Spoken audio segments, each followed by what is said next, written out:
So I want to kind of switch gears a little bit and talk about the NFL playoffs this weekend, the divisional playoffs, because that was some of the best football I've ever seen. So I kind of want to talk about some of the things I saw because I thought there were some really interesting things that went on this past weekend. So I'm going to kind of hop between the games. I'm not going to talk much about the Bengals and the Titans simply because I had some things going on, so I couldn't watch the game as intently as I watched the others. But I want to talk about how the entire weekend just revolved around close games and mistakes. Like how different teams were making mistakes, different teams had different flaws and errors, and how despite those errors, despite those flaws, teams still found a way to win. So let's start with the Bengals. Now, I'm a huge Joe Burrow fan. I think Joe is amazing. Enjoyed him at LSU. Love Jamar Chase. Love what the Bengals have done with this team. Wasn't really sure that they'd be able to pull out the win against Tennessee. I just thought Tennessee was a more well-rounded team. But, I mean, you have all the sacks that the Bengals had, and they still won the game. That is crazy to me. And so, Derrick Henry first game back, I thought he looked really good, actually, considering it was his first game back from a fractured foot that he suffered on November 1st. So overall, I thought the Bengals were great. I was really happy to see them win.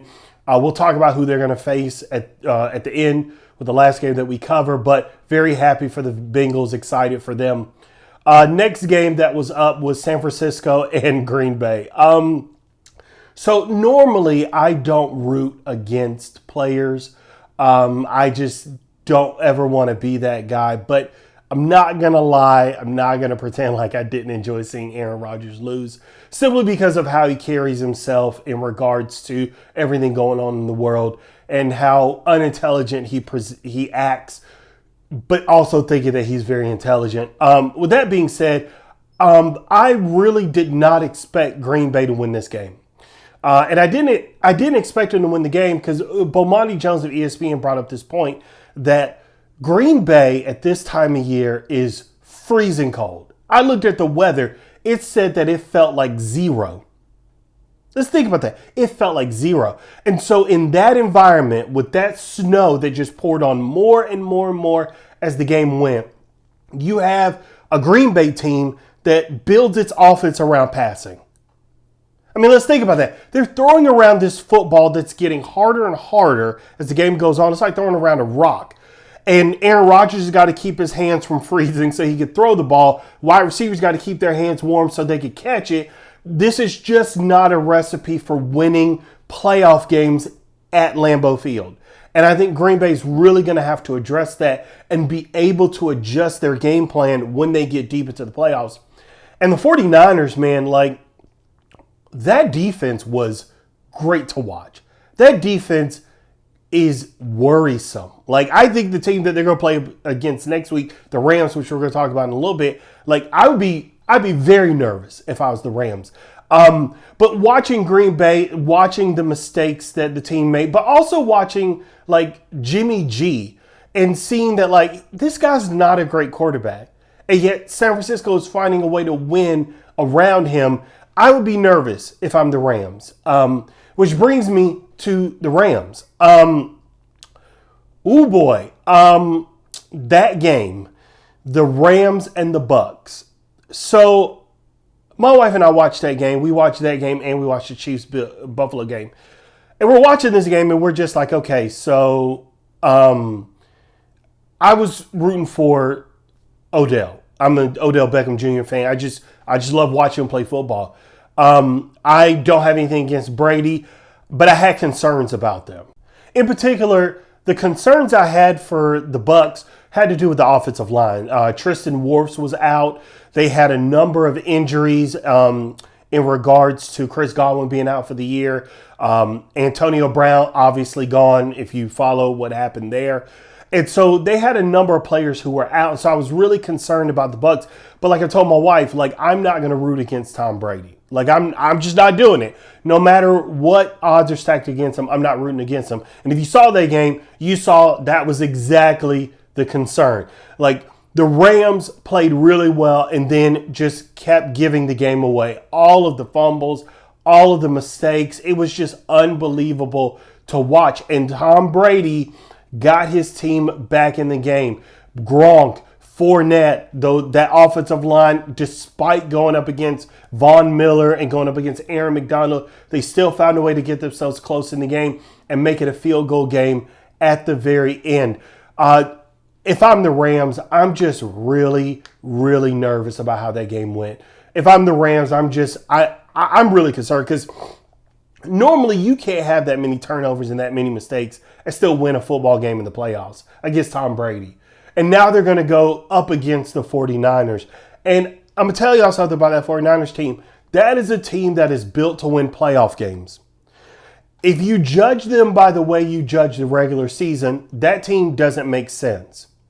But this is not the regular season. This is the playoffs.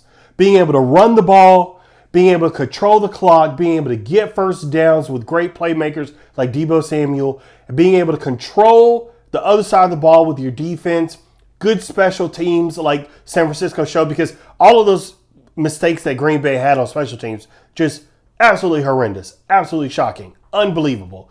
And so when you have a team that's rolling like the 49ers, I think the Rams should really be concerned. They've got some great playmakers. They've got Van Jefferson, who I like. They got Odell, obviously. Cooper Kupp, the best receiver in football this season. Matt Stafford, who I'm not as high on as other people. I think Matt Stafford is a decent quarterback. I don't think he's proven himself to be good or great, but he did make some great throws at the end of the game, but he hasn't shown me enough in his career. I think for a first-round pick, the number one overall pick, he doesn't get as much scrutiny as somebody else would in that position. I think the Rams are really going to have to go to the film and figure out how to avoid those mistakes and play a really good game because they have the better quarterback. The 49ers have the better run game. The Rams have the better receivers. The 49ers have the hotter defense right now, but the Rams have, Aaron Donald, Von Miller, Jalen Ramsey. And so, this is an interesting matchup. But if I'm the Rams, I'm concerned against the 49ers. I'm really, really concerned. Don't let anybody say, oh, well, they're the Rams, so they're just going to do great. I don't know about that. I could see the 49ers going to the Super Bowl simply because of matchups. They've had the better matchups for them so far in the playoffs. And I still think that the Rams are a really good matchup for the 49ers. And, of course, the big game out of all of them. We had 3 great games leading up to it, but the Chiefs and the Bills. What a game. What a game. I think no matter how we feel about overtime and how it ended, we can all agree that was a fantastic game. Tyrann Mathieu getting injured at the beginning of that game had me concerned for the Chiefs, that he's such an integral role to that secondary, leading that secondary, putting people in great positions, being a ball hawk, moving around back there. I was concerned about how that secondary would perform, and I had legitimate concerns. Look at Gabriel Davis's 4-touchdown game against them. The Chiefs secondary, their defense decided that they were going to lock down Stephon Diggs. He had 3 catches for 7 yards. And they said, we're not going to let him beat us. And they said, you know what, we'll take other guys beating us. And they gave Gabriel Davis the space to have an amazing game. They didn't want him to have that great game, but they dared the Bills to beat him with someone else, and the Bills couldn't do it. Gabriel Davis had a fantastic game, but he also didn't help them win the game, unfortunately. I hate that for him because he has such a fantastic game. Josh Allen was amazing. That was an amazing performance. Great game by him. Tough game by him, being able to constantly go back and forth. I think the announcer said that 25 points were scored in the last minute 54. Just an absolutely wild game. But you can never discount Patrick Mahomes. I think anytime you've got Patrick Mahomes, Hall of Famer, Travis Kelce, Hall of Famer, Hill, who is probably going to be a Hall of Famer, might already be one at this point. Anytime you got those guys on your team, and then you've got a scrappy Clyde Edwards-Helaire, you got Pringle, you got McKinnon, you've got guys on that team. That offensive line is rebuilt. You're looking at an offensive line that could not stop San Francisco in the Super Bowl last year, meanwhile holding up against a strong Bills team. Like, you can never count out Patrick Mahomes. And I thought they just did a fantastic job going back and forth, being able to answer the touchdowns from the other team, exploiting the weaknesses. This is what I will say. I mentioned overtime. For those who say, well, we need to change the overtime rules, I get what you're saying. Clinton Yates made a good point. Give them a halftime break at the end of regulation and then do one, 10-minute quarter. I think that's a little long, but I get the point. My concern when it comes to changing the overtime rules is that these guys have taken a beating for like 19, 20 games, okay? And not only have these guys taken a beating, but also you have these guys who have just finished a game. They're exhausted. They're gassed. And our ask for them, for those of us who are sitting on the bench, we are not actually like playing this game at all. A lot of us have never played football. A lot of us have never been good at football. And we want to ask these guys to play another quarter. Doesn't really make sense to me. So I get where people are coming from, but I also think that the Buffalo Bills defense was exhausted. They needed to stop Mahomes and company for 13 seconds.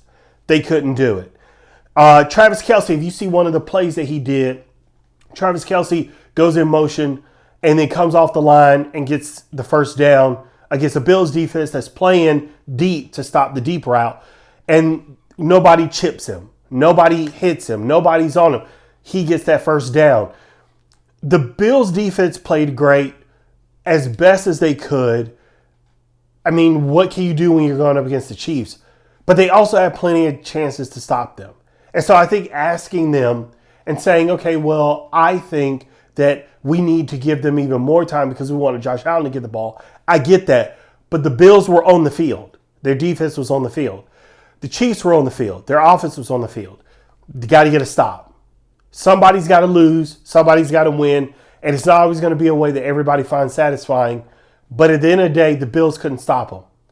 And that just shows that the Chiefs were the better team. They did what they had to do to win that game. But that being said, it was a fantastic weekend of football. Like, that's one of the best games I've ever seen. And I told my wife, like, that game is going to go down in the history books. And that catch by Kelce, the game-winning touchdown. Like, there was a couple catches. I think Diggs had a 2-point conversion where he's going one way. His body's going one way. And then he reaches across the other side to get the touchdown. Travis Kelce turns his body for the game-winning touchdown to catch that ball and get it where it needs to be. Like, these guys were just making some amazing plays on both sides of the ball. And at the end of the day, it was just a fantastic weekend of football. So I just wanted to talk about football this weekend because I really enjoyed it. And I just thought it was fantastic. I would love to know what games you enjoyed the most. What games did you find the most fun? What do you think about the overtime rules? Let's talk about it. Thank you so much for watching, and I'll see you next time.